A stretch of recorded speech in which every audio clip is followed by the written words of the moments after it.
We're going to use the SurfPrep sanding system today in the electric version, the SurfPrep Surge, to show you how effective this tool can be in stripping stain from an entryway, a doorway. This stain was applied in 2009, and it has, because of the oxidation of the sun and everything, the coating and the stain has been impacted negatively by that, and we're going to strip this and restain it and recoat it. How we're going to do that is with the electric surge. How we're going to keep this real simple. The electric surge, you've heard me before reference the power supply as being like a compressor, and there's a reason for that. How we hook this up is we take the AC cord, plug it into our extension cord, in this case here, and then we take the DC part of this and we connect it directly into the power supply, and we securely tighten that nut down on there. Before we turn any power on, we want to make sure that we take the other end of this and attach it directly to the back of the surge, just like this, and securely tighten that on there. Once we do that, we hit our power supply, switch it on, you'll see the amber or the red light turn on, and you'll see the green DC OK light up. We then hit either of the minus or the plus buttons. I just hit the plus. That fires the tool up. We're ready to go. Now, we don't put the SurfPrep film sanding sheets directly onto our backup pad. What I want to do is use the pad saver. This is the 3x4 pad saver. We want to put this on because we want to protect the corners and the hooks on the back of this before we sand. This application that you're going to notice, what you're going to notice here is it's really demanding, and we need to cut fast and level through it quickly. And in order to do that, you will experience damage on that backup pad unless you have a pad saver. I'm going to start with grit P100 and our SurfPrep 3x4 film. We're going to attach that on there, and we're going to go to work. What you're noticing here on this threshold area, we had some built up stain. I simply took a putty knife and I just scraped it over some of those built up areas to release that material so we don't have to sand through it. You can see how that's coming loose there. And I've done this in other areas as well. One thing to notice about this tool, I've taken this black cap off the rear of it so that you can see the pad support. These pads support these white composite supports here. There's one in the rear here and there's one in the front. This tool is very different. It's a perfect orbit when it operates and when it runs. What you want to do is get a feel for your sanding when you're sanding with this tool and develop the muscle memory to just hold it. It's very simple to do, but you'll get the feel of how it glides over the surface and you won't get any of that chattering. So here we go. I'm going to throw my dust mask on and we're going to start sanding this part of the threshold over here. All right, here we go. We always start with the sander on the substrate we're sanding.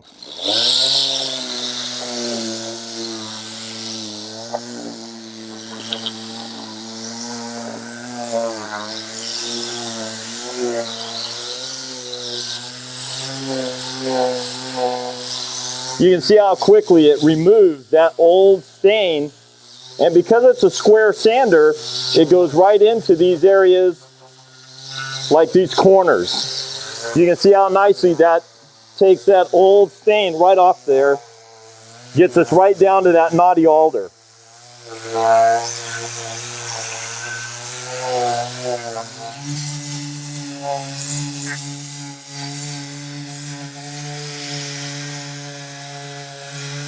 You can see how much dust this creates. It really cuts through that stain. We don't remove the tool real fast or anything. Just let it kind of glide and flow along the area you're sanding. Now, when we come into this corner area here, I'm not going to use the tool like this. I'm going to turn it around and use the front edge of the pad like this.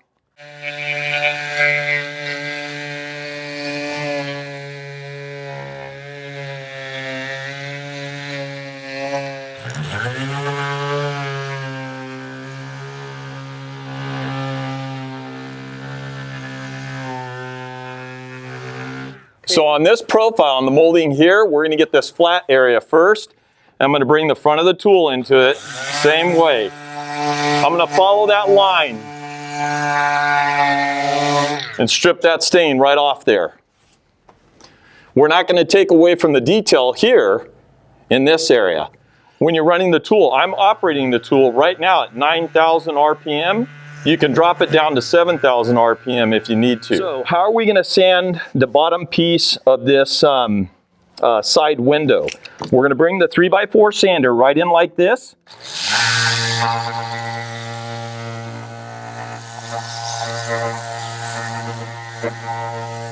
Follow right along. I'm actually lifting the rear end of the tool up just a little bit. We're going to turn the tool like this, and it's small enough. I just turn the tool around.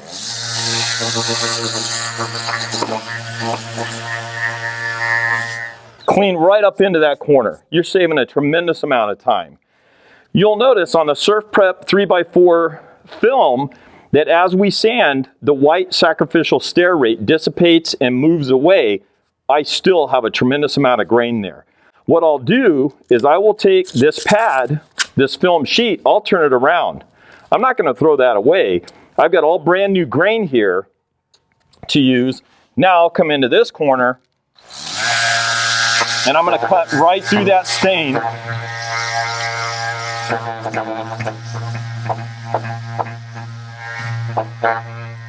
Just like you see here.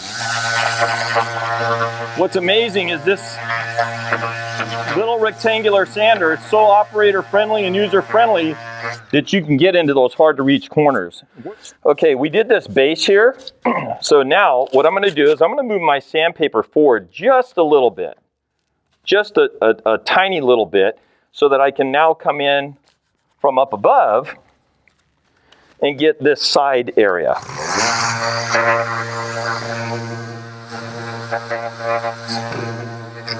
The 3x4 tool is really easy to manage and handle. I've completely sanded that whole area. Now as I move my way up here, and you don't have to worry about which direction you move the tool, you don't have to sand in line with the grain.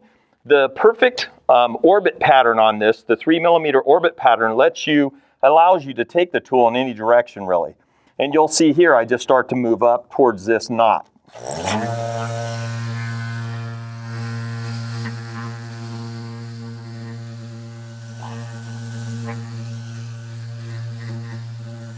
Okay, you may be wondering how we're going to remove the stain from this molding here. I'm not going to use the 3x4 electric surge. What I am going to do though is I'm going to take my same SurfPrep P100 sheet and I'm going to put it on this block and I'm going to offset the sheet to hang over the edge to wrap just a little bit. So we're going to bring this into this molding here and you'll see how quickly with the 3x4 hand block you can see how I'm coming in here and I'm cutting through that stain. Now when you use one edge and that starts to lose its cut rate, just flip the block around and remember to offset your sheet like this, bring it over here, and then you can drop that back down into here and you can now get this opposing edge. How do we get this on this outer surface? This block will wrap and profile that, and you'll see that just by wrapping it around we can hit that area as well. And using the sander on Saturday, I was running it a good 3 hours straight. If you securely tighten this nut down on here, you're never going to have this cable come apart. And that's critical. You got to make sure you're securely tightened into this area here because you're torquing and moving the tool. That never came loose on me. The other thing is the tool will get hot. It'll get warm, but you don't feel it in the grip or anything. And you got to remember it's a DC motor, so our energy costs for the homeowner here, if I ran this tool 8 hours a day, 240 days a year at this property site, the homeowner would pay about $7 in energy. It's going to be pennies to strip through this whole thing because it's DC. On Saturday, I started this project. Saturday, I used 2 P100 3x4 sheets. I'm on my third now, and you can see a lot of the surface area that I've already hit, the threshold and a lot of the molding, and I've done a lot of side work as well. The SurfPrep 3x4 film, with the sacrificial stair rate on it, the white stair rate, it just cuts and cuts and cuts. If you start to get some loading on the abrasive, all I do, if I get into some very, very heavy areas of stain where the heat that's caused during sanding, I'll take and roll the abrasive, and these little buildup areas pop right out, and you can keep sanding. If you've been in the industry a while, you may or may not be aware, we were honored this past July at the Las Vegas AWFS Woodworking Show to be selected as the only abrasive company to win the Visionary Award for a comprehensive sanding system that focuses on reducing your labor costs and material costs. If you're not real familiar with the system, what I want to share with you now is we talked about leveling through and cutting through this stain where we use film, SurfPrep film with a pad saver, okay? I'm going to take this off, and I'm going to simply now take my SurfPrep Medium Plus, which is the equivalent of about a 180 scratch, and I'm just going to put that on my same backup pad. No changing out backup pads or anything. In preparation for my stain, I'm now going to float this right over here. You can see the dust that's being removed, but I'm now fine-tuning that scratch that was left on there from removing the stain, and I'm leaving a very nice scratch to where I get nice, even stain penetration. So that's right on top of that knotty alder. And so that is when we will go to SurfPrep 5mm foam. You don't want to use 5mm foam or any of our other foam on this flat stock removal area, or I guess I should say stripping area, because this will not strip down through the stain like SurfPrep film.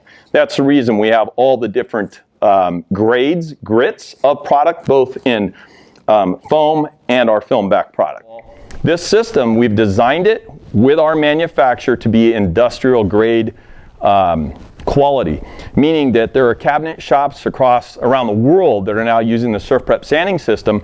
The power supply, or what I like to refer to as the compressor, I always want this laying on the ground or secured, attached somewhere securely to a workbench or a table.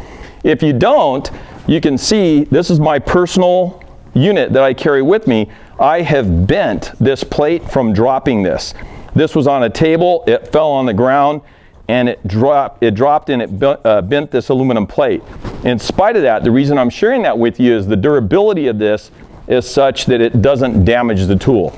So as long as you keep these connections secured tightly, this thing will run years and years and years for you.